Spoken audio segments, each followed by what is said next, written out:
서울의 강남, 그 화려한 거리 한복판에서 시작됐어요. 리민호는 35살 대기업 본사 기획실장으로 일하죠.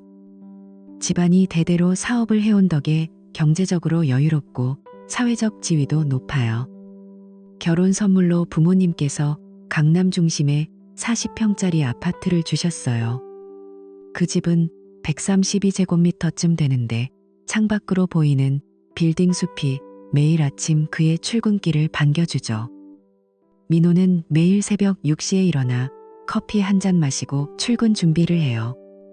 정장 차림으로 거울 앞에 서서 넥타이를 고치며 오늘도 회의 자료를 머릿속으로 정리하곤 하죠. 한서윤은 30살, 강남의 유명한 특별교육구역에 있는 고등학교에서 영어 선생님으로 일해요.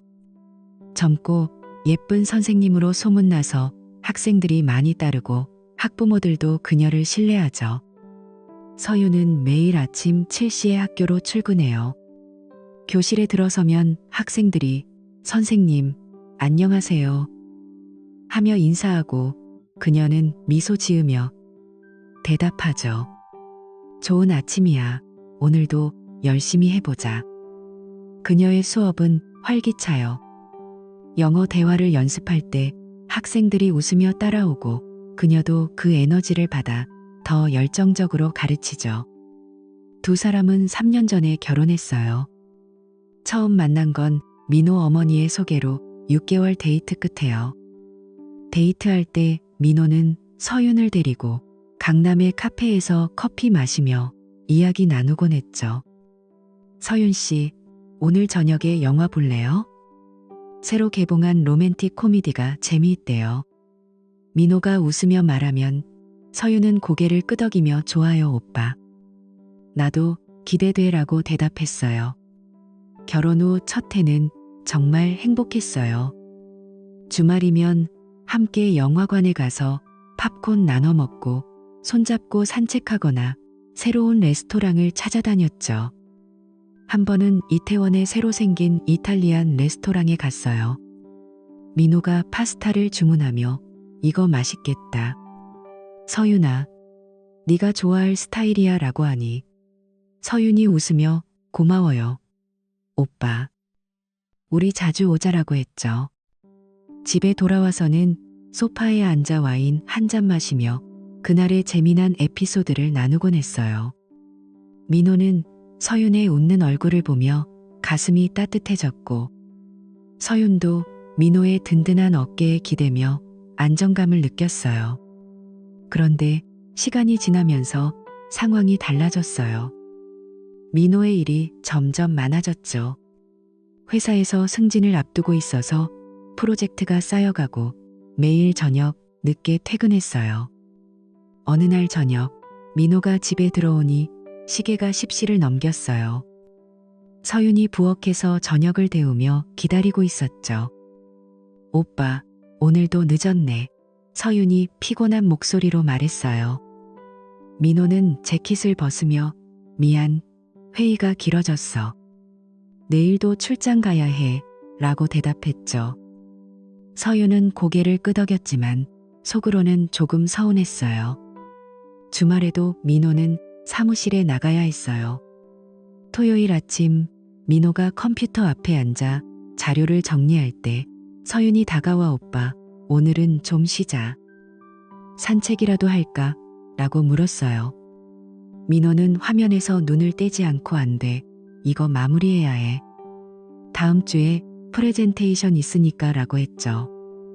서윤은 한숨을 쉬며 방으로 들어갔어요. 서윤도 마찬가지로 바빴어요. 학교에서 영어 수업뿐만 아니라 학생 상담과 학부모 미팅이 많았죠. 특히 대학 입시를 앞둔 고3 학생들을 위해 주말 자율학습 감독을 맡았어요. 토요일 오후 학교 도서관에서 학생들이 공부하는 걸 지켜보며 서윤은 노트에 메모를 하곤 했죠.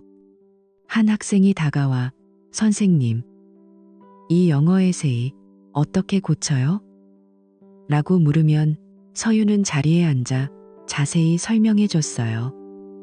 여기서 문법이 틀렸어. 이렇게 바꿔보자.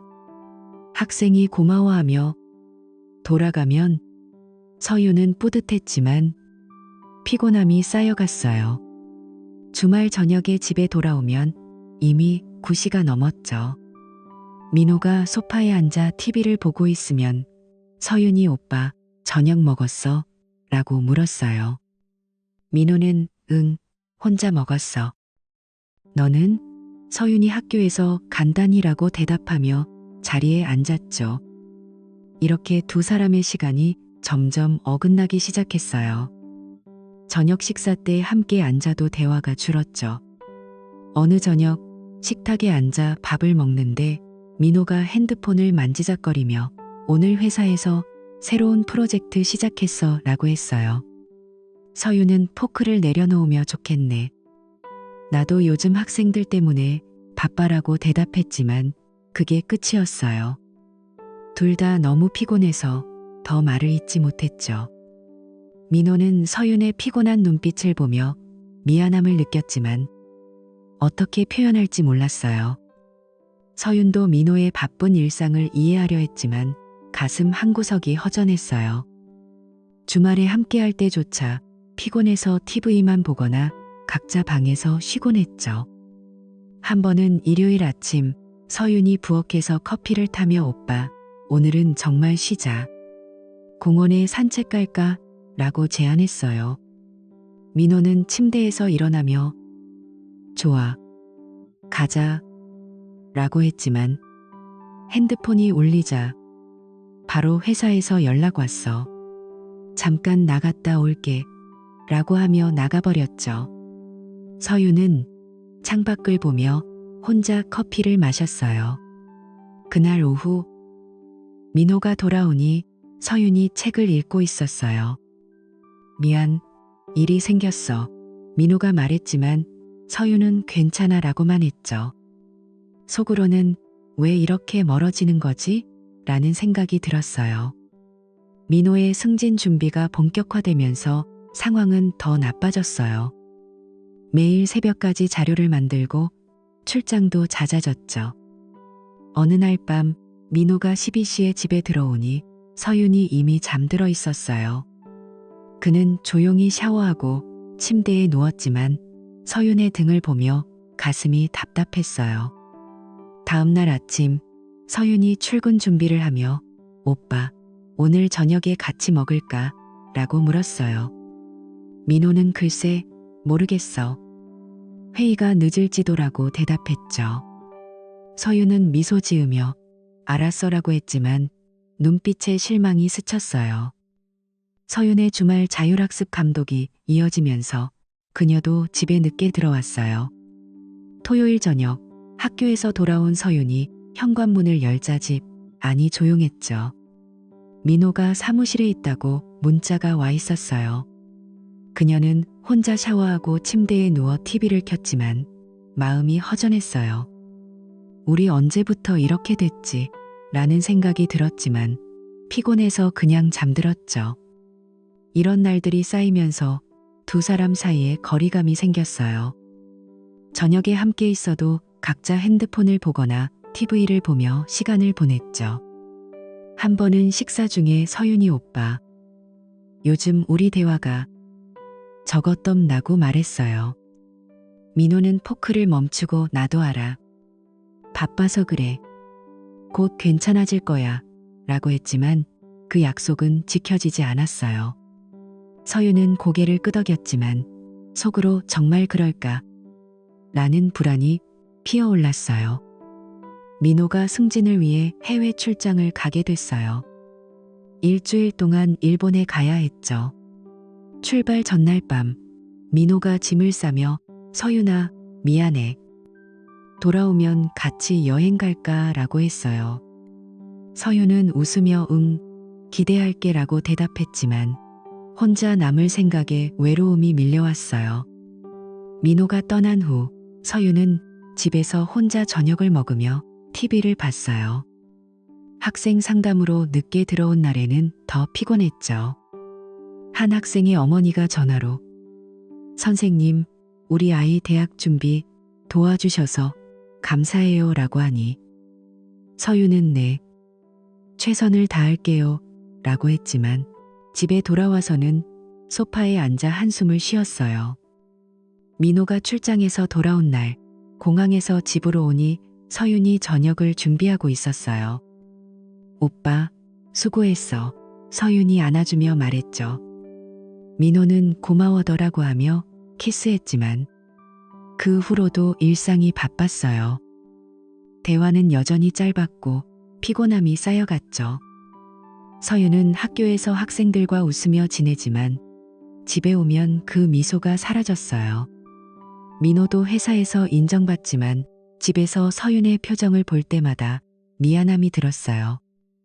이런 생활이 6개월쯤 이어지면서 두 사람의 관계에 균열이 생겼어요.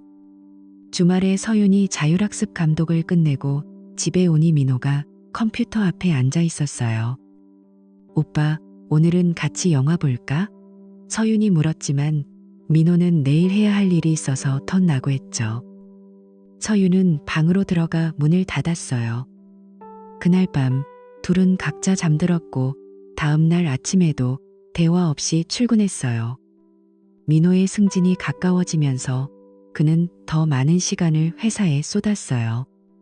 어느 금요일 저녁, 민호가 11시에 들어오니 서윤이 소파에서 졸고 있었어요. 그는 조용히 그녀를 안아 침대로 데려갔지만 서윤은 눈을 뜨며 오빠라고 중얼거렸어요. 민호는 미안, 늦었어 라고 했죠. 하지만 다음 날 토요일 서윤은 학교로 나가고 민호는 집에서 일했어요. 저녁에 서윤이 돌아오니 민호가 오늘 어땠어? 라고 물었지만 서윤은 피곤해 통 라고만 했어요. 이 거리감이 점점 커지면서 두 사람의 감정도 변해갔어요. 서윤은 학생들과의 상담에서 활기차지만 집에서는 고독을 느꼈죠. 민호는 프로젝트 성공으로 뿌듯하지만 서윤과의 시간을 잃은 게 아쉬웠어요. 한 번은 저녁 식사 때 민호가 우리 주말에 데이트할까? 라고 제안했어요. 서윤은 좋아라고 했지만 그 주말에 민호의 긴급 회의가 생겼죠. 서윤은 혼자 카페에 앉아 커피를 마시며 창밖을 봤어요. 이게 우리 결혼 생활인가? 라는 생각이 스쳤지만 그녀는 핸드폰을 들고 학생 메일을 확인했어요. 이렇게 바쁜 일상이 쌓이면서 두 사람 사이의 연결이 약해졌어요. 민호의 출장이 또 시작됐고 서윤의 자율학습 감독이 이어졌죠. 집안은 조용해졌고 대화는 일상적인 인사로 줄었어요. 서윤이 침대에 누워 민호의 빈자리를 보며 눈을 감았고 민호는 호텔에서 서윤에게 문자를 보냈지만 답이 늦었어요. 이 거리가 그들의 관계를 천천히 변화시키기 시작했어요. 결혼 3년 차 여름이 다가왔어요. 서윤은 여전히 학교에서 바쁜 나날을 보내고 있었죠. 그날 아침 교무실에 들어서니 새로운 선생님이 서 있었어요. 강태준 33살 시골에서 정근 온 체육 선생님이었어요. 태준은 키가 크고 어깨가 넓은 체격에 웃을 때 눈가에 주름이 잡히는 친근한 인상이었죠. 그는 서류를 들고 서서 주변을 두리번거리고 있었어요. 서윤이 다가가 새로 오신 선생님이세요? 한서윤이에요. 영어 담당이에요. 라고 인사했어요. 태준이 미소 지으며 네, 강태준입니다. 처음이라 좀 어색하네요. 도와주실 수 있나요? 라고 대답했죠. 서윤은 고개를 끄덕이며 물론요. 교실 배치부터 알려줄게요. 라고 했어요. 그날 오전 서윤은 태준을 데리고 학교를 한 바퀴 돌며 학생 관리 팁을 공유했어요. 여기 고3반은 입시 스트레스가 커서 수업 중에 동기부여를 해주는 게 좋아요. 서윤이 설명하니 태준이 고마워요. 시골 학교랑 분위기가 다르네요 라고 말했어요. 점심시간이 되자 서윤이 함께 먹을까요? 구내식당 음식이 괜찮아요 라고 제안했죠. 태준이 좋아요 라고 하며 따라 나섰어요. 식당에서 그들은 쟁반을 들고 앉아 밥을 먹었어요. 태준이 서윤 선생님은 강남에서 오래 계셨어요? 라고 물으니 서윤이 네, 5년 됐어요. 학생들이 열심히 해서 보람 있어요. 라고 대답했죠. 대화가 자연스럽게 이어지면서 서윤은 태준의 유머러스한 말투에 웃음이 나왔어요. 시골에서 체육 수업할 때 아이들이 소처럼 달려들어요. 태준이 장난스럽게 말하니 서윤이 재미있겠네요. 라고 했어요. 그 주 내내 서윤은 태준을 도왔어요. 수업 후 교무실에서 자료를 정리할 때 태준이 다가와 서윤 선생님, 이 시간표 어떻게 짜요? 라고 물었어요. 서윤이 컴퓨터를 보며 여기 이렇게 배분하면 돼요. 라고 가르쳐 주었죠. 태준은 고마워하며 커피를 사왔어요. 피곤하시죠? 이거 마시고 힘내세요. 태준이 웃으며 건네니 서윤의 가슴이 살짝 설레었어요. 집에서 민호는 여전히 늦게 들어오고 대화는 짧았죠. 그날 저녁 서윤이 집에 돌아와 소파에 앉아 태준과의 대화를 떠올렸어요. 오랜만에 누군가와 이렇게 웃으며 이야기했네. 그녀는 핸드폰을 들고 민호에게 문자를 보냈지만 답이 늦었어요. 여름방학이 시작되면서 학교 일정이 느슨해졌어요. 서윤과 태준은 자주 점심을 함께 먹었죠. 어느 더운 오후 학교 근처 카페에서 그들은 아이스 아메리카노를 마시며 이야기를 나눴어요. 태준이 서윤 선생님, 결혼하셨다고 들었어요. 남편분은 무슨 일 하세요? 라고 물으니 서윤이 회사원이에요. 바빠서 요즘 자주 못 봐요. 라고 대답했어요. 태준은 고개를 끄덕이며 힘드시겠어요. 저는 아직 싱글이에요. 자유롭지만 외로울 때도 있죠. 라고 했죠. 서윤은 태준의 솔직한 말에 공감이 갔어요. 맞아요. 일상이 바쁘다 보니 그녀의 목소리가 작아졌어요. 태준이 그럴 때 친구가 필요하죠. 저랑 자주 이야기 나눠요. 라고 말하니 서윤이 미소 지었어요. 그날부터 그들의 대화는 더 깊어졌어요. 수업 후 태준이 교무실에서 오늘 저녁에 산책할까요? 학교 근처 공원이 좋아요라고 제안했어요. 서윤이 좋아요, 가요라고 하며 따라 나섰죠. 공원 벤치에 앉아 그들은 학생 이야기부터 개인적인 꿈까지 나눴어요. 태준이 저는 언젠가 코치가 되고 싶어요. 서윤 선생님 꿈은 뭐예요? 라고 물으니 서윤이 아이들 가르치는 게 좋아요. 하지만 요즘은 피곤해서 다라고 했어요. 태준의 따뜻한 눈빛에 서윤은 오랜만에 위로를 느꼈어요. 계약 후에도 그들의 관계는 이어졌어요. 태준은 서윤에게 작은 선물을 주곤 했어요. 어느 날 교무실에서 태준이 초콜릿을 건네며 피곤할 때 먹어요 라고 했어요. 서윤이 고마워요. 태준 선생님라고 하니 태준이 태준이라고 불러요. 편하게라고 웃었어요. 서윤의 마음에 작은 파문이 일었어요. 집에서 민호는 여전히 오늘도 늦어라는 말만 반복했죠. 서윤은 태준과의 만남에서 받는 관심이 소중해졌어요. 어느 오후 수업 후 태준이 서윤아, 오늘 저녁에 맥주 한잔 할까? 학교 근처에 좋은 곳 있어 라고 제안했어요. 서윤이 망설이다 알았어 라고 대답했죠. 그날 저녁 작은 펍에서 그들은 맥주를 마시며 웃고 떠들었어요. 태준이 너 정말 예뻐. 학생들이 왜 따르는지 알겠어 라고 말하니 서윤의 뺨이 붉어졌어요. 고마워. 그녀는 속으로 민호 오빠한테서 이런 말 들은 지 오래됐네 라고 생각했어요. 그날 밤 집에 돌아온 서윤은 민호가 잠든 모습을 보며 복잡한 감정을 느꼈어요. 가을이 되면서 관계가 더 가까워졌어요. 서윤은 주말 자율학습 감독을 더 자원했어요. 교장 선생님이 교무회의에서 한 선생님, 열정적이시네요. 학교가 고마워요 라고 칭찬하니 서윤이네 학생들을 위해요 라고 대답했죠. 하지만 속으로는 다른 이유가 있었어요. 태준과의 만남을 위한 시간이 필요했죠. 어느 토요일 아침 서윤은 집에서 민호에게 오늘 자율학습 감독가 저녁 늦게 올게 라고 말했어요. 민호가 응 수고해라고 하며 신문을 보던 모습에 서윤은 서운함을 느꼈지만 문을 나섰어요. 그녀는 치마 정장을 입고 화장을 가볍게 했어요. 학교에 도착해 점호를 하고 다른 선생님에게 오늘 제가 좀 일찍 가봐야 해요. 부탁할게요 라고 맡겼어요. 태준이 학교 근처에서 기다리고 있었어요. 서윤아, 왔어? 태준이 차문을 열어주며 말했죠. 서윤이 응, 가자라고 하며 탔어요. 그들은 강남역 근처 고급 호텔로 향했어요. 로비에 들어선 이태준이 체크인을 하고 방으로 올라갔어요.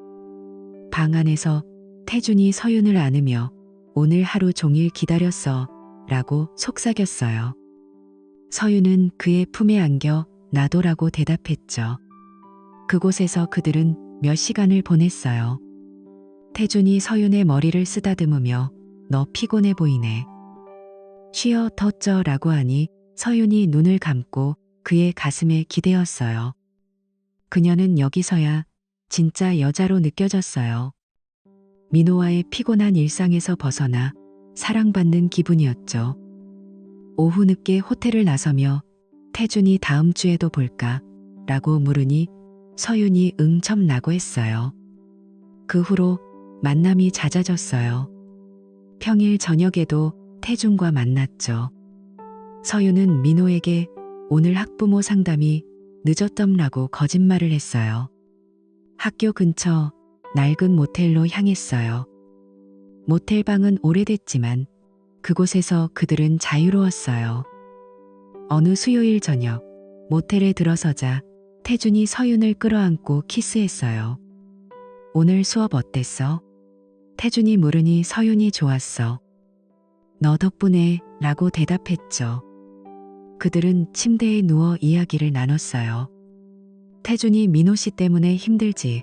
라고 조심스럽게 물으니 서윤이 바빠서 이해하려 해라고 했어요. 태준의 손길에 서윤은 몸을 맡겼어요. 그 밤 서윤은 집으로 돌아가며 거울에 비친 자신의 모습을 봤어요. 뺨이 붉고 눈빛이 밝았죠. 민호가 늦었네 라고 말할 때 서윤이 응, 미안이라고 대답했지만 마음속으로는 태준을 떠올렸어요. 주말 만남이 반복됐어요. 또 다른 토요일 서윤은 아침에 집을 나서 학교에 들렀어요. 점호 후 태준의 차를 타고 호텔로 갔어요. 방에서 태준이 와인을 따라주며 우리만의 시간돈이라고 했어요. 서윤이 잔을 부딪히며 그래 라고 웃었죠. 그들은 음악을 틀고 춤을 추듯 장난쳤어요.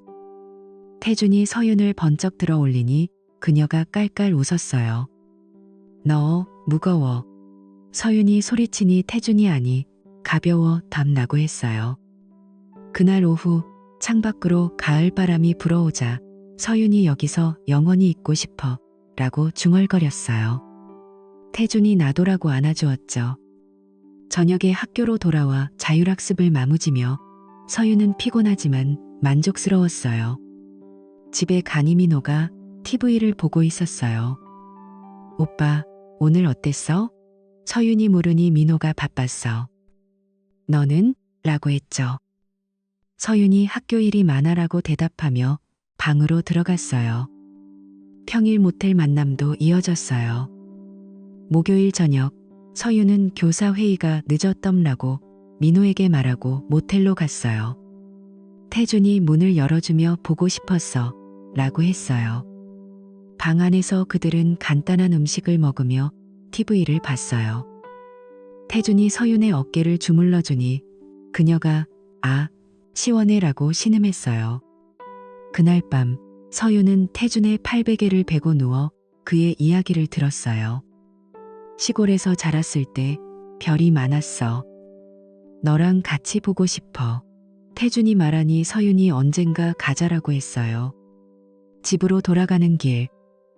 서윤은 죄책감을 느꼈지만 태준과의 따뜻함이 그걸 덮었어요.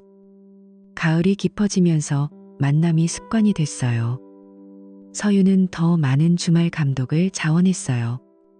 교무실에서 동료가 한 선생님, 정말 열심히시네요 라고 하니 서윤이 네, 학생들이 중요하니까요 라고 웃었어요.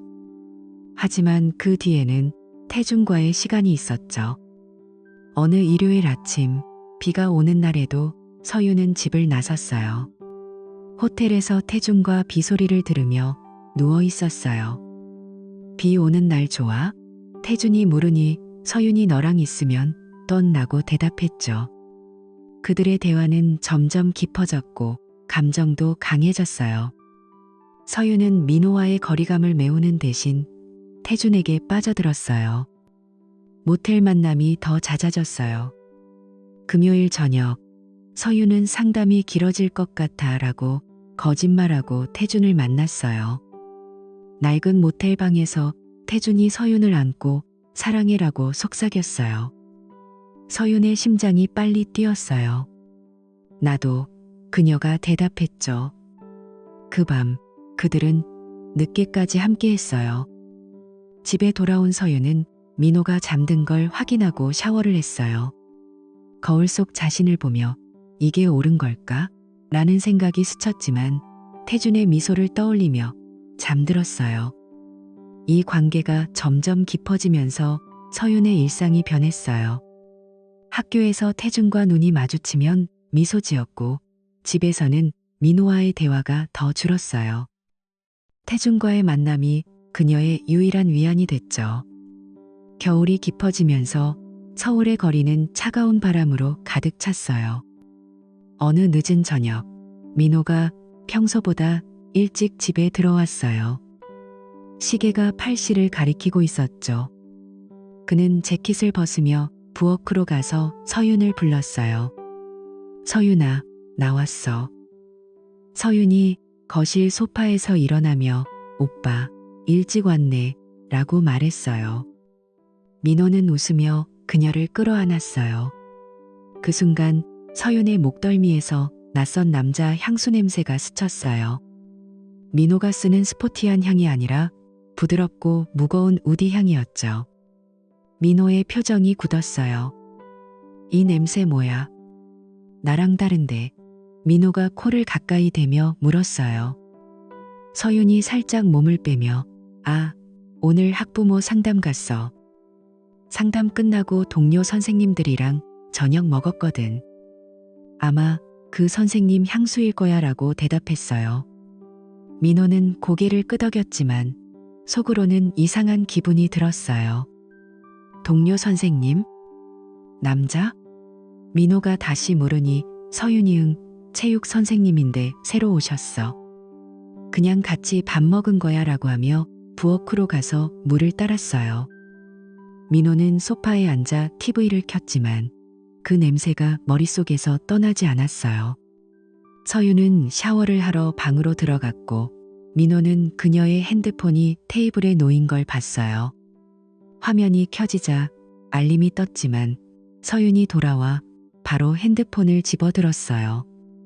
그날 이후 민호는 서윤을 더 유심히 관찰하기 시작했어요. 다음 날 아침 식탁에서 커피를 마실 때 서윤의 핸드폰이 진동했어요. 그녀가 재빨리 화면을 내려다보고는 핸드폰을 엎어놓았죠. 민호가 누구야? 라고 물으니 서윤이 학교에서 온 메시지야. 학생 상담건이라고 대답했어요. 민호는 이상하다고 느꼈지만 그냥 출근했어요. 저녁에 집에 돌아오니 서윤이 부엌에서 요리를 하고 있었어요. 핸드폰이 또 울리자 그녀가 손을 닫고 바로 핸드폰을 확인했죠. 민호가 다가가 뭐 봐? 라고 하니 서윤이 화면을 가리며 아무것도 아니야. 동료 선생님 톡이라고 했어요. 그날 밤 서윤이 샤워실로 들어갈 때 핸드폰을 들고 가는 걸 민호가 봤어요. 평소에는 테이블에 두고 갔는데 요즘은 항상 몸에 지니고 있었죠. 민호는 침대에 누워 왜 숨기지? 라는 생각이 들었어요. 다음 주 중에 비슷한 일이 반복됐어요. 수요일 저녁, 서윤이 오늘 늦게 올게. 교사 모임 있어라고 말하고 나갔어요. 민호가 혼자 저녁을 먹으며 기다리다 11시에 그녀가 돌아왔어요. 서윤의 코트에서 다시 그 낯선 향이 났지만 민호는 아무 말 안 했어요. 대신 다음 날 아침 서윤이 출근한 후 그녀의 옷장을 슬쩍 봤어요. 새 옷이 몇 벌 늘어 있었고 화장품도 더 화려해졌어요. 가장 큰 의심은 주말 자율학습 감독 때문이었어요. 대학 입시가 끝난 지 한 달이 지났는데도 서윤은 매주 토요일에 나갔어요. 금요일 저녁 민호가 입시 끝났는데 왜 아직 감독해? 쉬어도 되지 않아? 라고 물었어요. 서윤이 학교에서 부탁했어. 후배 학생들 준비 도와주려고 당라고 대답했죠. 민호는 고개를 끄덕였지만 속으로는 이상했어요. 다음 날 토요일 아침 서윤이 치마 정장을 입고 화장을 하고 나가며 저녁에 봐, 오빠 라고 말했어요. 민호는 창밖으로 그녀의 차가 사라지는 걸 보며 핸드폰을 들었어요. 학교 사무실 번호를 검색해 전화를 걸었죠. 여보세요? 강남 고등학교 사무실입니다. 한 여자 목소리가 나왔어요. 민호가 아내 한서윤 선생님 계신가요? 남편인데요. 라고 하니 상대가 한 선생님이요? 방금 나가셨어요. 무슨 일 있으세요? 라고 대답했어요. 민호의 심장이 쿵쾅거렸어요. 나가셨어요? 어디로요? 민호가 물으니 글쎄요, 외출하신 것 같아요. 다시 오실 거예요.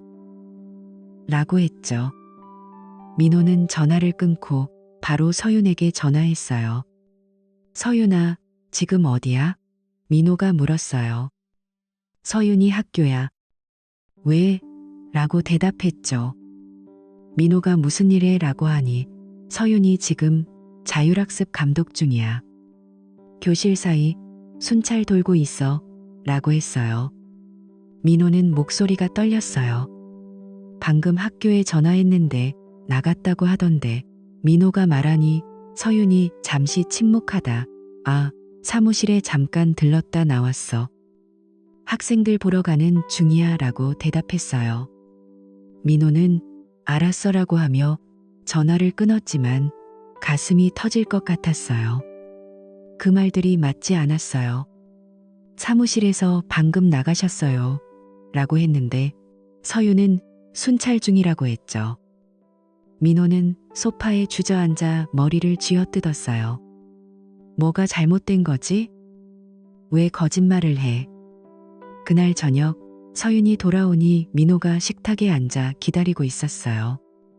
오빠, 왜 앉아? 서윤이 물었어요. 민호가 오늘 학교 어땠어? 라고 하니 서윤이 바빴어. 학생들 많아서 턴나고 대답하며 샤워하러 갔어요. 민호는 그녀의 핸드폰을 보려 했지만 비밀번호가 바뀌어 있었어요. 다음 날 일요일, 민호는 혼자 카페에 앉아 생각에 잠겼어요. 의심이 확신으로 변했어요. 그는 핸드폰으로 강남 사설 탐정이라고 검색했어요. 가까운 사무소 하나를 찾아 문자를 보냈죠. 월요일 오후 회사에서 몰래 빠져나와 그 사무소로 갔어요. 문을 열자 중년 남자가 책상 뒤에 앉아 있었어요. 안녕하세요. 리민호입니다. 상담 왔어요. 민호가 말했어요. 탐정이 앉으세요. 무슨 일로 오셨어요? 라고 물었죠. 민호가 아내가 외도할지도 몰라요. 확인해 주세요 라고 떨리는 목소리로 말했어요. 탐정이 고개를 끄덕이며 비용은 주당 200만 원입니다. 한 주면 충분할 거예요. 라고 했어요. 민호는 지갑을 여러 카드를 내밀었어요. 부탁해요. 자세히 알아봐 주세요. 탐정이 아내 사진과 일상 패턴 알려주세요 라고 하니 민호가 핸드폰으로 서윤 사진을 보여주고 학교 주소와 주말 일정을 설명했어요. 사무소를 나서며 민호는 가슴이 무거웠어요. 정말 외도라면 어떻게 하지? 일주일이 지났어요. 그 주 내내 민호는 불안에 떨었어요. 매일 저녁 서윤을 보며 미소를 지었지만 속으로는 고통스러웠어요. 금요일 오후 탐정에게서 전화가 왔어요. 리 씨, 자료 준비됐어요. 사무소로 오세요. 민호는 회사에서 바로 달려갔어요. 탐정이 봉투를 내밀며 확인하세요라고 했어요. 민호가 봉투를 열자 두꺼운 서류가 나왔어요. 첫 장은 서윤의 프로필이었고 다음은 강태준이라는 33살 미혼 체육 선생님의 사진과 정보였어요. 이 사람이에요. 탐정이 말했어요. 민호의 손이 떨렸어요. 사진들을 넘기자 서윤과 태준이 강남역 근처 고급 호텔로 들어가는 장면이 나왔어요. 시간은 오전 10시, 나오기는 오후 2시였죠. 4시간 동안 안에 있었어요. 민호의 눈이 커졌어요. 다음 사진은 그들이 호텔 로비에서 손을 잡고 웃는 모습이었어요. 또 다른 사진은 학교 근처 낡은 모텔 앞에서 태준이 서윤을 안고 키스하는 장면이었어요. 민호가 이게 언제예요? 라고 물으니 탐정이 지난 토요일이에요. 자율학습 감독 간다고 나간 후에요 라고 대답했어요. 더 넘기자 학교 안 빈 교실에서 그들이 창문 너머로 포옹하는 사진이 있었어요. 태준이 서윤의 등을 쓰다듬고 서윤이 그의 가슴에 얼굴을 묻은 모습이었죠. 수업 후에 찍었어요. 창문으로 봤죠. 탐정이 설명했어요. 민호는 사진을 내려놓고 고개를 숙였어요. 눈물이 흘렀어요. 가시리 해요? 마치가이 나이 데스까? 가마카카 니우모고 오사요. 탐정이 네, 여러 번 확인했어요. 라고 했죠. 민호는 봉투를 쥐고 사무소를 나섰어요. 차 안에서 그는 울음을 터뜨렸어요. 왜? 우리가 왜 이렇게 됐지? 가슴이 찢어지는 것 같았어요. 집으로 가는 길, 민호는 서윤의 얼굴을 떠올리며 이를 갈았어요. 모든 게 무너지는 기분이었어요. 그날 저녁, 민호는 집에 들어가 서윤을 봤어요. 그녀가 오빠, 저녁 먹을까? 라고 웃으며 말했지만 민호는 대답 없이 방으로 들어갔어요. 문을 잠그고 사진들을 다시 봤어요. 태준의 얼굴을 노려보며 분노가 치밀었어요. 서윤이 문을 두드리며 오빠, 왜 그래? 라고 물었어요. 민호가 피곤해. 자라고만 대답했죠. 그 밤 민호는 잠을 이루지 못했어요. 서윤의 숨소리를 들으며 배신감을 느꼈어요. 다음 날 아침 서윤이 출근한 후 민호는 회사에 병가를 냈어요.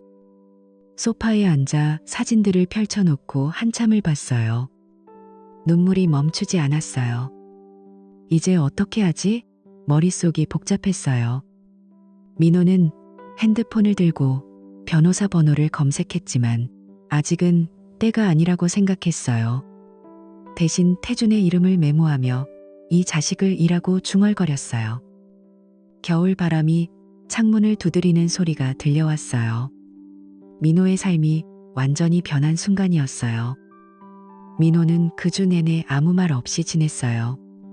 아침에 일어나 커피를 타고 서윤과 눈을 마주치며 좋은 아침이라고 인사할 뿐이었죠. 하지만 속으로는 불길이 타오르고 있었어요. 사진들을 다시 볼 때마다 가슴이 찢어지는 것 같았어요. 태준의 팔에 안긴 서윤의 모습, 호텔 로비에서 웃는 그들의 얼굴이 머릿속에서 지워지지 않았죠. 일요일 저녁, 민호는 혼자 서재에 앉아 USB에 모든 자료를 복사했어요. 이건 그냥 우리 문제만이 아니야. 선생님으로서의 도덕이 무너진 거지. 민호는 이를 악물며 생각했어요. 그는 학교에 가기로 결심했어요. 월요일 아침 서윤이 출근한 후 민호는 정장을 차려입고 차를 몰아 학교로 향했어요. 교문 앞에 선의 학생들이 교복을 입고 등교하는 모습이 보였어요. 민호는 교무실로 들어가 교장 선생님을 뵙고 싶습니다. 중요한 일인데요. 라고 말했어요. 접수원이 누구신가요? 라고 물으니 민호가 한서윤 선생님 남편입니다. 라고 대답했죠. 잠시 후 교장실로 안내됐어요. 교장 선생님은 60대 중반쯤 된 분으로 안경 너머로 날카로운 눈빛을 보냈어요. 앉으세요. 무슨 일로 오셨나요? 교장이 물었어요. 민호는 USB를 내밀며 이걸 보시면 알 거예요. 제 아내와 다른 선생님의 부적절한 관계예요 라고 떨리는 목소리로 말했어요. 교장이 USB를 컴퓨터에 꽂고 파일을 열었어요. 첫 사진이 호텔 입구에서 서윤과 태준이 손을 잡은 장면이었죠. 교장의 표정이 굳어갔어요. 다음 사진은 모텔 아포옹 그리고 학교 빈교실에서의 밀착된 모습이었어요. 교장이 사진을 넘기며 한숨을 쉬었어요. 이게 정말인가요? 교장이 물었어요. 민호가 내 탐정에게 의뢰해서 얻은 거예요. 서윤이가 주말 자율학습 감독을 핑계로 나가서 이런 짓을 했어요. 학교 시간에 속인 거죠 라고 대답했어요. 교장의 얼굴이 창백해졌어요. 이건 심각한 문제예요. 교사로서 용납할 수 없어요. 시간표를 조작한 건 더 큰 잘못이죠. 교장이 자리에서 일어나며 말했어요. 민호는 고개를 끄덕였어요. 철저히 조사해 주세요. 학생들에게 미칠 영향도 크잖아요. 교장이 알았어요. 바로 조치할게요. 라고 했어요. 민호는 교장실을 나서며 다리가 후들거렸어요. 차에 타서 핸드폰을 보니 서윤에게서 문자가 와 있었어요. 오빠, 오늘 저녁 뭐 먹을까? 민호는 답하지 않고 집으로 돌아갔어요. 학교는 즉시 움직였어요. 그날 오후 교장 선생님이 비상교무회의를 소집했어요. 교무실에서 선생님들이 모인 가운데 교장이 오늘 한서윤 선생님과 강태준 선생님을 불러 조사할 거예요. 심각한 사안이니 협조 부탁해요라고 말했어요.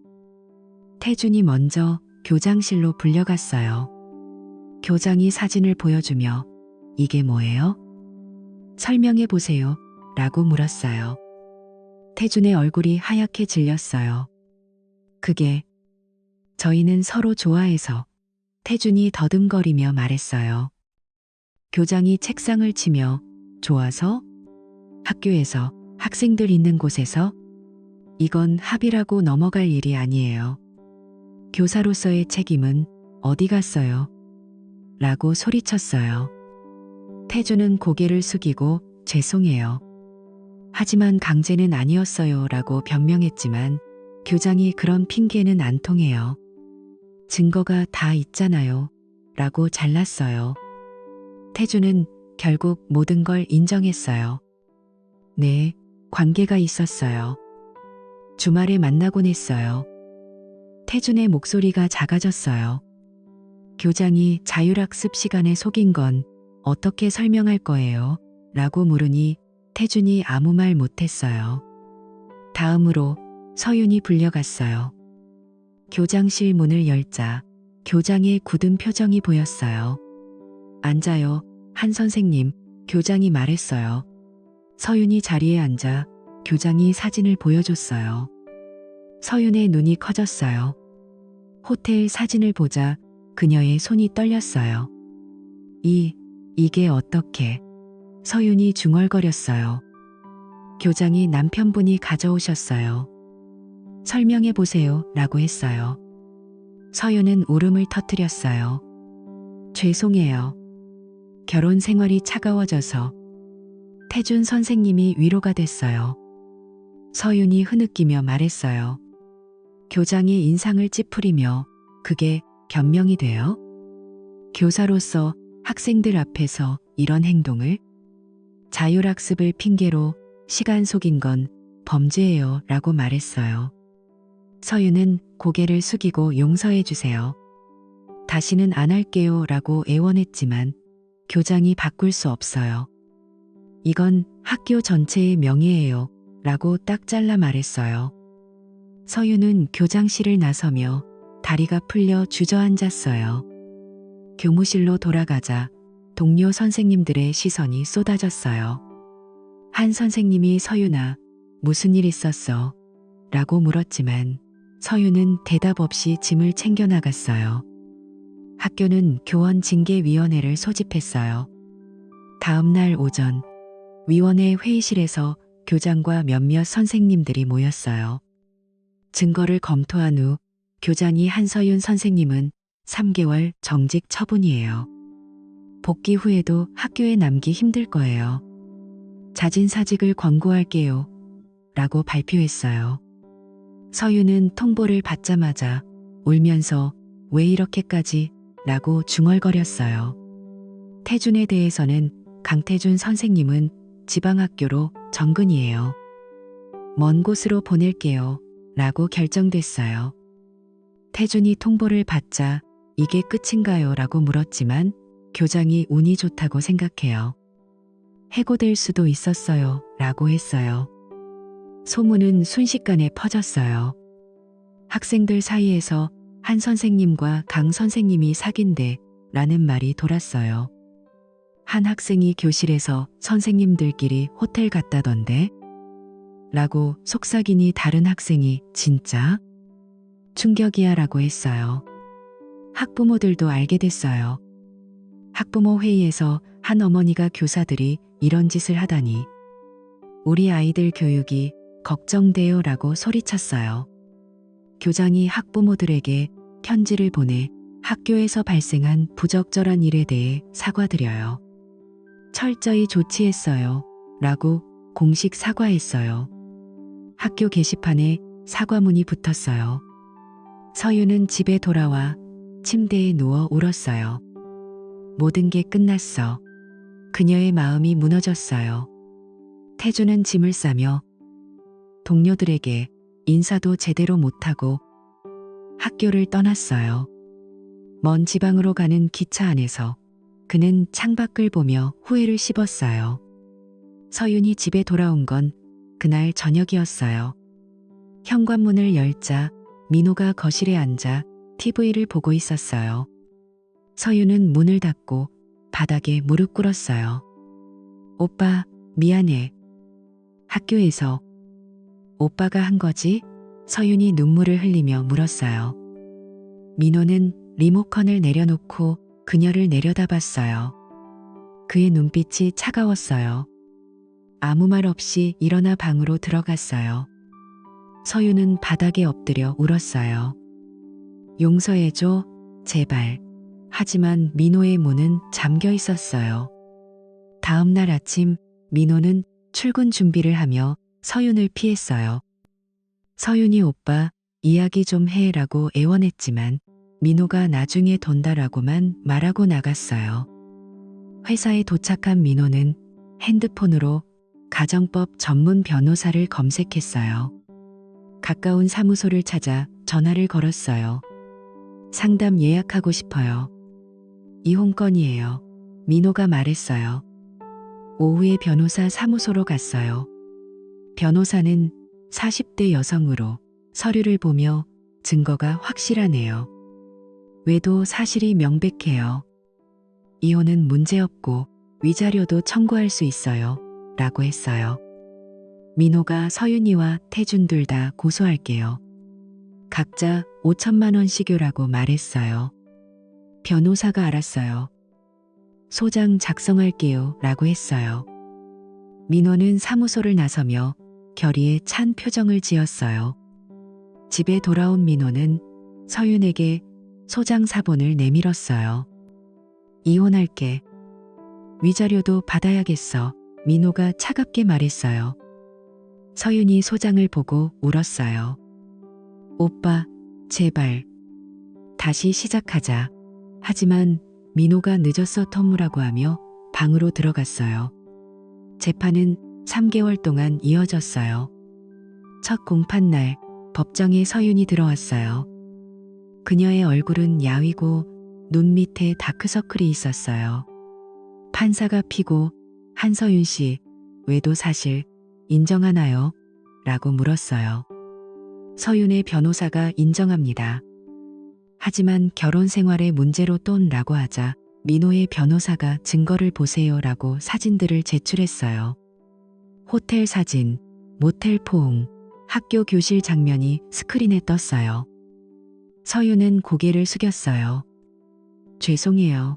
서윤이 속삭였어요. 다음 공판에서 태준이 소환됐어요. 지방에서 올라온 태준은 수척한 모습이었어요. 판사가 강태준 씨, 관계를 인정하나요? 라고 물었어요. 태준이 네, 하지만 사랑이었어요. 라고 대답했어요. 민호의 변호사가 학교 징계 기록도 보세요. 직장 내 부적절 행위예요 라고 했어요. 탐정이 증인으로 나왔어요. 제가 찍은 사진들입니다. 날짜와 장소가 명확해요. 탐정이 말했어요. 태준은 변명할 말을 잃었어요. 서윤은 법정에서 민호를 보며 오빠 미안해 라고 중얼거렸지만 민호는 시선도 주지 않았어요. 마지막 공판에서 판사가 이혼을 인정합니다.